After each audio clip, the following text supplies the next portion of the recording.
तो देखिए, जो खबर हमने आपको बताई थी, खामनेई की मौत हो चुकी है। अब ईरानी सेना का बयान आ गया। आधिकारिक तौर पर ईरानी सेना ने जो बयान जारी किया है उसमें उन्होंने कहा है कि खामनेई की मौत हो गई है, हमने एक महान नेता खो दिया है।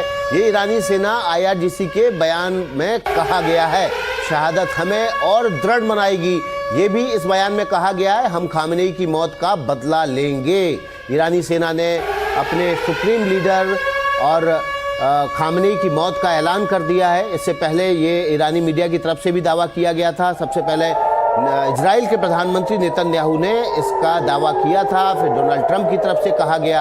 अब बाकायदा IRGC यानी कि ईरान की मीडिया सेना की तरफ से दावा कर दिया गया है कि खामनेई की मौत हो चुकी है, हमने एक महान नेता खो दिया है। शहादत हमें और दृढ़ बनाएगी और हम खामनेई की मौत का बदला लेंगे। इरादे जो हैं वो ईरानी सेना के वो खामनेई की मौत के बाद भी कमज़ोर नहीं पड़े। विशाल विवेक हमारे सहयोगी इस खबर पर ज़्यादा जानकारी के साथ जुड़ गए।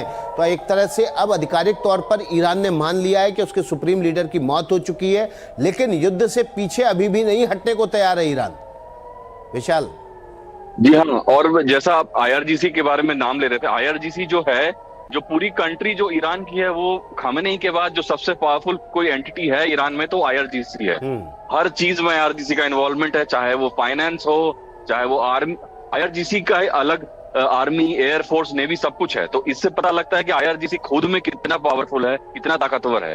तो ये सरप्राइज नहीं है कि उन्होंने बोला है कि वो बदला लेंगे, लेकिन अभी कहना ये होगा कि क्या IRGC जो है, जो US और इजराइल का जो सेकंड वेव ऑफ अटैक्स अभी हो रहा है, क्या उसको वो सस्टेन कर पाएगा? क्योंकि जो IRGC चाहे कितना भी पावरफुल हो, US और इजरायली इंटेलिजेंस और जो उनके सेना है उनसे ज्यादा स्ट्रांग तो नहीं है। तो ये कितने दिन तक वो सस्टेन कर पाएंगे, ये सवाल है।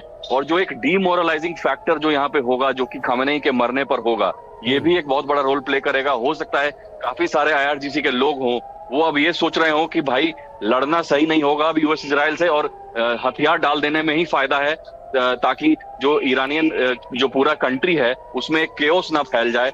और जो वहां के लोग हैं वो ऑलरेडी सेलिब्रेट करना स्टार्ट कर दिए हैं, वो जश्न मना रहे हैं कि जो सबसे बड़ा एक डिक्टेटर था, जो हजारों लोगों को रातों रात मार देता था, उसको निधन हो गया है। तो इस वजह से काफी देखिए, एक और अपडेट आ रहा है जो ईरान से आ रहा है। सीधे खामनेई की मौत के बाद ईरान में सड़कों पर भीड़ उतरेगी।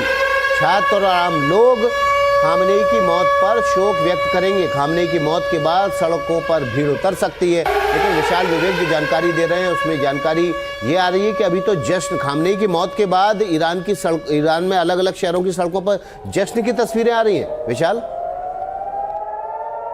जी बिल्कुल, यहाँ पर दो तरह के फैक्शंस होंगे जो कि अभी एक्टिवेट किए जाएंगे। ईरानियन रेजिम के खुद के भी सपोर्टर्स हैं, जो कि आपको याद होगा जो कुछ महीने पहले जो एक ब्रूटल क्रैकडाउन हुआ था, इसमें करीब 30,000 लोगों की जानें गई थी, जिसमें हजारों लाखों लोग रोड पर प्रोटेस्ट कर रहे थे। तो उस समय भी खामनेई के सपोर्ट में काफी लोग रोड पर आए थे, पूरा उनके सपोर्ट में आए थे। तो वही लोग हो सकता है कि फिर से मोबिलाइज किए गए हों।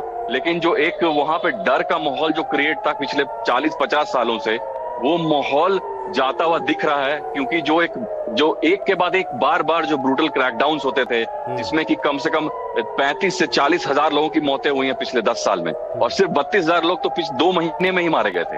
तो लोग जो हैं वो तो एक साई ऑफ रिलीफ जो अंग्रेजी में बोलते हैं, वो तो ले ही रहे होंगे। बट देखना होगा IRGC कब तक खड़ा रहता है US और इजराइल के सामने। जी विशाल, एक सवाल ये भी है कि अब खामनेई की मौत के बाद अगला उत्तराधिकारी कौन होगा? खामनेई का उत्तराधिकारी की रेस में कौन कौन से नाम है? जी देखिए, सबसे पहले तो जो ईरानियन रेजिम ने जिस एक आदमी को अपॉइंट किया था, जो हमने अपने स्पेशल रिपोर्ट में भी दिखाया, अली लारिजानी जो हैं, जो सुप्रीम नेशनल सिक्योरिटी काउंसिल के चीफ है वहां पे, वो सबसे पावरफुल आदमी थे खामेनेई के बाद। खामेनेई ने सारा कुछ उन्हीं के हाथ में दे रखा था। इवन प्रेसिडेंट जो पेजेश्कियान है, उनको साइडलाइन कर दिया गया था ताकि अली लारिजानी सब कुछ चला सके। तो अली लारिजानी का अभी क्या स्टेटस है, उन पे हमला हुआ है या नहीं, ये देखना होगा। अगर उनको भी मार दिया गया है तो ये सबसे बड़ी जो एक होगी, सबसे बड़ी ब्लो होगी ईरान रेजिम के लिए। और IRGC के टॉप लीडर को भी कल ही मार दिया गया है। तो IRGC में भी 4 लेवल्स ऑफ सक्सेशन है जो कि खामेनेई ने बनाए थे। एक्चुअली खामेनेई ने ऑलमोस्ट हर एक जो बड़े बड़े IRGC हो गए, डिफेंस मिनिस्ट्री हो गए, बासिज मिलिट्री हो गए, ये सभी फैक्शंस में 4 लेवल्स ऑफ सक्सेशन बना दिए थे, ताकि एक के बाद एक अगर निधन होता जाए तो लोग उसको रिप्लेस करने के लिए आ जाएं। तो जी। प्लानिंग तो पूरा किया हुआ था खमेनी ने, तो ये कब तक सस्टेन होगा, कितने दिन तक चलेगा, ये देखना होगा। लेकिन जो वर्तमान में ईरान में सक्सेशन है वो एक धार्मिक लीडर यानी कि कोई क्लेरिक ही ईरान का प्रमुख बन सकता है। हमारे साथ एयर कमांडोर हैं बहल साहब, वो बता रहे थे कि वहाँ पर कोई चुना हुआ व्यक्ति, कोई लोकतांत्रिक तरीके से चुना गया व्यक्ति ईरान का प्रमुख नहीं बन सकता, वो कोई धार्मिक नेता ही होना चाहिए। तो ऐसी सूरत में जो प्रमुख धार्मिक लीडर है वो कौन कौन है? देखिए जो खामनेई के जो विशाल, एक और बड़ी खबर आ रही, खामनेई की मौत पर यूक्रेन का एक बड़ा बयान आया है। तानाशाह की मौत से बढ़कर कुछ नहीं है, ये यूक्रेन की तरफ से कहा गया है। तानाशाह की मौत से बढ़कर कुछ भी नहीं है। अयतुल्ला अली खामनेई की मौत के बाद देखिए अब दुनिया भर से रिएक्शन आना शुरू हो चुके हैं। सबसे पहला रिएक्शन वो यूक्रेन की तरफ से आया जो रूस के साथ लगातार पिछले 3 सालों से युद्ध में है, और खामनेई की मौत पर यूक्रेन का बयान यह है कि तानाशाह की मौत से बढ़कर कुछ नहीं है। विशाल, दुनिया भर से अब रिएक्शन आना शुरू होंगे, लेकिन सबसे महत्वपूर्ण ये होगा कि आखिर खामनेई का उत्तराधिकारी कौन होगा, और पब्लिक, ईरान की आम जनता किस तरह से इस मौत की खबर आने के बाद रिएक्ट करती है।